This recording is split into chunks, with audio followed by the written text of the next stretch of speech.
mahallada xavfsiz muhitni yaratish yo'nalishi yangi vazifalarni belgilab berdi. Qarorlardan jinoyatchilik faqat uni muhofaza qiluvchi organlar ishi degan eski fikrdan mutlaqo voz kechib, jinoyatchilikni oldini olish uchun uni muhofaza qiluvchi organlar, profilaktika qo'shuvchi tashkilotlardan barcha kuch vositalari, hokimlik va prokurordan boshlab mahalladagi mutasaddilargacha bu barcha tizimni biriktirildi. Qaror mazmun muhit joylarida seminarlar tashkil etilib, barcha mutasaddi idoralarga yetkazildi va nazorat olib borildi. Hurmatli sessiya ishtirokchilari, yana rahbarligimdagi tuman idoralari muvofiqlashtirish shtabi hamda ishchi guruh a'zolariga aniq javobgarlik yuklandi.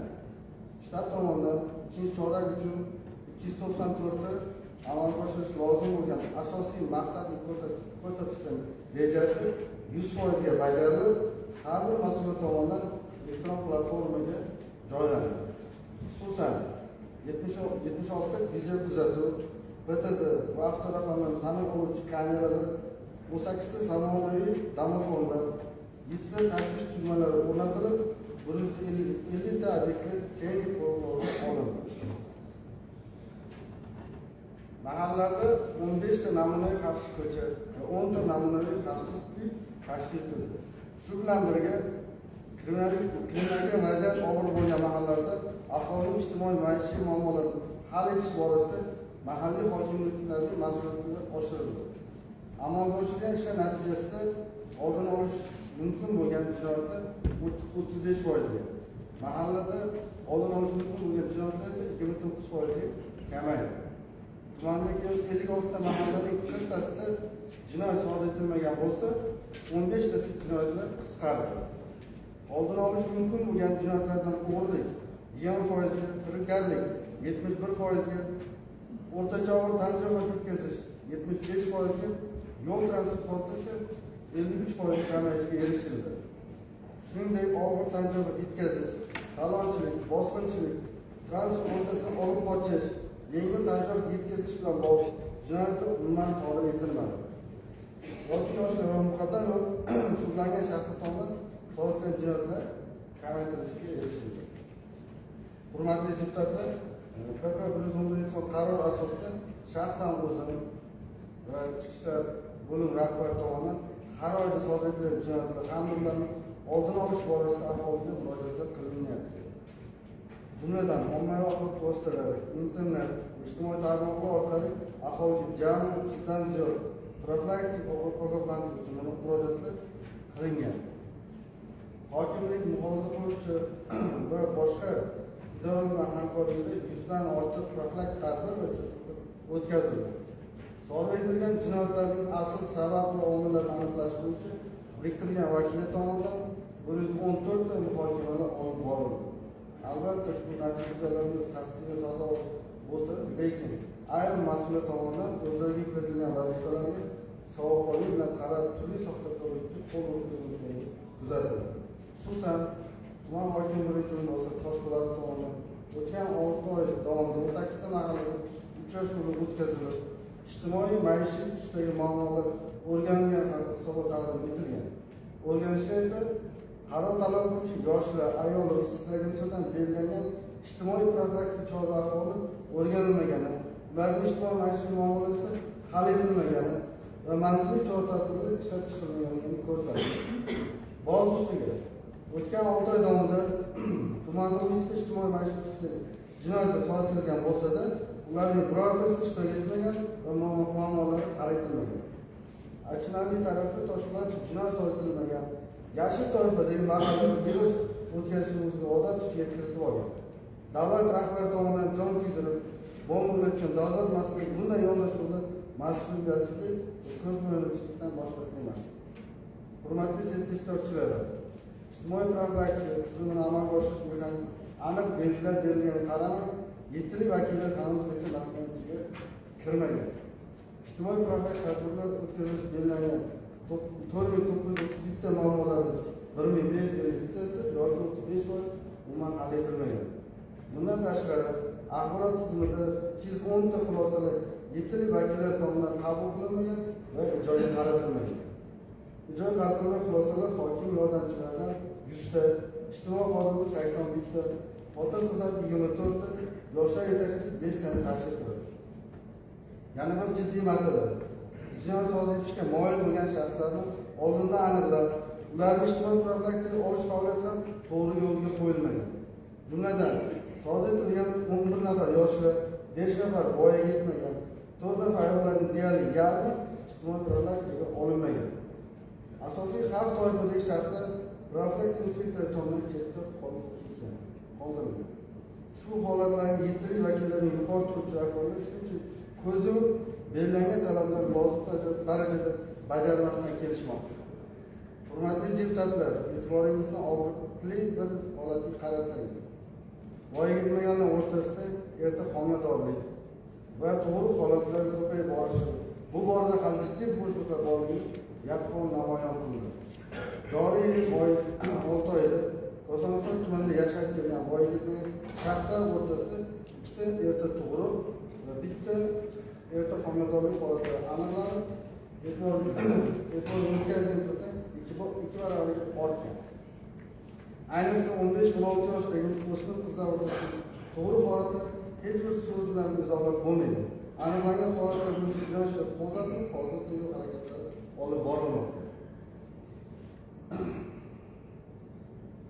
Voyaga yetmaganlar o'rtasidagi erta tug'ish holatlari ham og'ir ahvolga olib kelmoqda. Birgina joriy yil 6-may kuni Yoshlik mahallasida Muhdillayev rashk va o'zaro kelishmovchilik sababli 50-maktab o'quvchisi voyaga yetmagan Usmonxonova qasddan o'ldirgan. Shu qotillik jinoyatga kelib chiqishning asosiy sabablaridan biri hali nikoh yoshiga yetmagan, hattoki maktab tomonidan voyaga yetmagan Usmonxonovani unashtirib qo'yilgani va ularni nazoratsiz qoldirgani sabab bo'lgan. Shu bois ichki ishlar, sog'liqni saqlash, oila va xotin-qizlar hamda maktabgacha ta'lim bo'limi mas'ullari bu masalada shaxsiy javobgarlikni his etib mas'uliyatni oshirishi shart bo'ladi. Voyaga jinoyatning kelib chiqishi, uning oldini olish borasida amalga oshirish ishlarining yetarli samara bermayotganini tashkil oldi. Jinoyatga qo'l urgan 5 nafar voyaga yetmaganlarning to'rttasi yoki qariyb 80% maktab o'quvchilari hisobiga to'g'ri keladi. Bunday jinoyatga salmoq Fayzobod va Obod ikkitadan Azamli esa Azamanli bittadan tashkil qiladi. Olib borilayotgan profilaktika tadbirlarining samarasi tufayli voyaga yetmagan yarmidan ko'pi yoki to'rttasi o'g'irlik jinoyati tashkil etmoqda. Boz ustiga bitta holatda voyaga yetmagan tomonidan narkotik moddalar savdosi bilan ham jinoyat sodir etilgan. Mana voyaga yetmagan nima bilan mashg'ul? Bu hisobotga ko'ra aniqlangan holatda ma'lum bo'lgan. Aniqlanmagan yana qancha? Umuman olganda 415 nafar voyaga yetmagan dars vaqti va tungi vaqtlarda qarovsiz, nazoratsiz qolgan sababli ichki ishlar bo'limiga keltirilgan yoki yashash xonadonlariga olib borib qo'yilgan. Maktab o'quvchilarining hujjatlarida tahsil olish holatlari esa yildan yilga ko'payib bormoqda. O'tgan davrda 9 ga yaqin voyaga yetmaganlarning hujjatlarida tahsil olayotganlari aniqlanib, ular bo'yicha 9 ta jinoiy ish qo'zg'atildi va javobgarlik tarafdorligi ta'minlandi.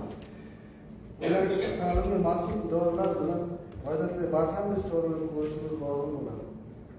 Hurmatli sessiya qatnashchilari, hisobotda amalga oshirilgan ishlar bilan birga ayrim aslo kamchilik tanqid baho berishga harakat qildik. Bundan ko'zlangan maqsad bitta. Muhtaram Prezidentimiz tomonidan qo'yilayotgan vazifalarni to'liq ijro qilish, pirovardida aholi farovonligini oshirish va xavfsizlikni ta'minlashdan iborat. Barcha mutasaddilar aniq va mantiqli tadbirlarni ko'rsatib qo'yamiz. Hurmatli deputatlarimiz bilan prokuratura idoralari doimiy va faol muloqotda joylab turib, ahamiyatli masalalarni keng jamoatchilik bilan ishlarni yanada kuchaytirish choralarini ko'ramiz. E'tiboringiz uchun rahmat. Sog' bo'ling. Hurmatli deputatlar, sizga savollarim bor. 7-yig'in bilan saylangan deputat Anvar Ramazanov. Bizga ma'lumki, muhtaram Prezidentimiz 2025-26 dekabr kungi murojaatnomalarida 2026 yil korrupsiyaga keskin kurash yili deb e'lon qilgan. Shu tumanimizda korrupsiyaga qarshi kurashish bo'yicha 2026 yil 6 oy mobaynida mas'ul mansabdor shaxslarga nisbatan nechta jinoyat ishi ko'rsatib uchun yoki bo'lmasam iqtisodiy jinoyat talonchilikni o'zlashtirish shunga o'xshagan. Agar bo'lsa bir faollarimizni aytib bersangiz.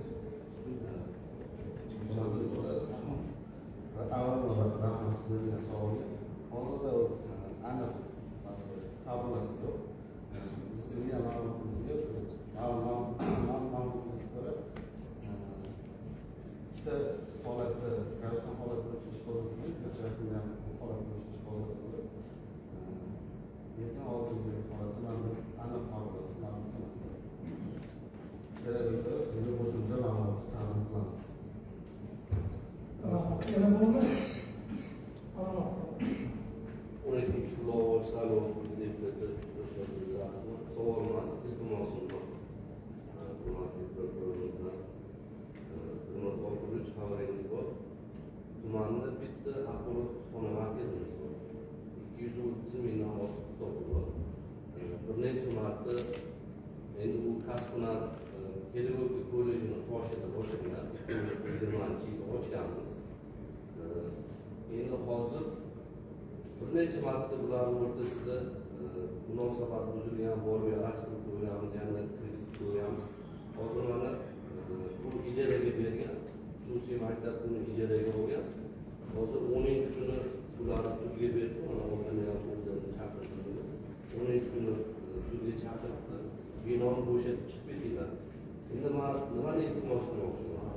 Asli binoni auksionga qo'yayotganda u ijaraga beradi, sotadi. Asli uni auksionga chiqarishdan oldin bo'sh turgan binoni chiqarish kerak. Lekin pedagogika kolleji biz axborot kutubxona markazini tashkil qilganimizda bu hali xususiy maktab ega bormagan, xabari ham yo'q.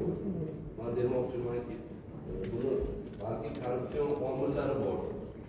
Endi to'g'risini aytishga ham o'zi kitobxonlik haqida mana qancha siyosat bo'lyapti.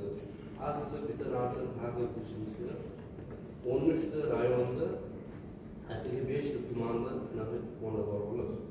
Har safar respublikadan ish chiqib kelsa, albatta biz Kosonsoy kutubxona markazini maqtab ketadi. Bunaqasi yo'q viloyatda ham. Endi shuning uchun mana bizlar korrupsiyaga qarshi kurash bo'yicha doimiy komissiyamiz bilan biz ham Dushanbadan borib o'rganamiz. Sizlar ham iltimos bo'ladi, borib o'rganib, mana misol uchun qanchasini u ijaraga olgan va qanchasiga pul to'layapti. Shu paytgacha shu to'langan puli rostdan shu davlat byudjetiga tushyaptimi yoki kollej direktorining cho'ntagiga tushyaptimi degan masalani ko'rib berilsa bo'ladi. Shuni saqlab qolmasak, 230 ming kitob kichkina kitob emasdi, endi ko'chada qoladi. Rahmat. Nima taklif qilyapsiz siz? To'g'ri taklif. Bu narsani nazorat qilamiz. Agar hatto ma'lumotga ko'ra qaramasa, buni batafsil sizlarga o'rganib, biror balki kapsa Rahmat.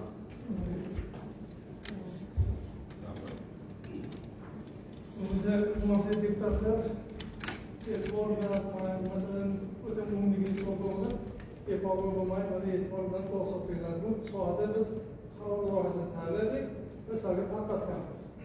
Shu qaror loyihasiga qo'shimcha o'zgartirishlar bormi? Yo'qmi? Tuman rozi bo'lgan deputatlarni to'g'ri qo'shimchalar qarshi bemalol yo'q. Rahmat. Hurmatli deputatlar, sessiya ishini davom ettiramiz. O'zbekiston Respublikasi Prezidentining aholi bilan muloqot tizimini samarali tashkil qilish bo'yicha qo'shimcha tadbirlar to'g'risidagi 51-sonli farmon ijrosini ta'minlash yuzasidan Kosonsoy tumanida amalga oshirilgan ishlar to'g'risida Kosonsoy tumanida amalga oshirilgan to'g'risida hisobot berish uchun so'zni Kosonsoy tuman hokimi Qodir Qo'qurich beramiz.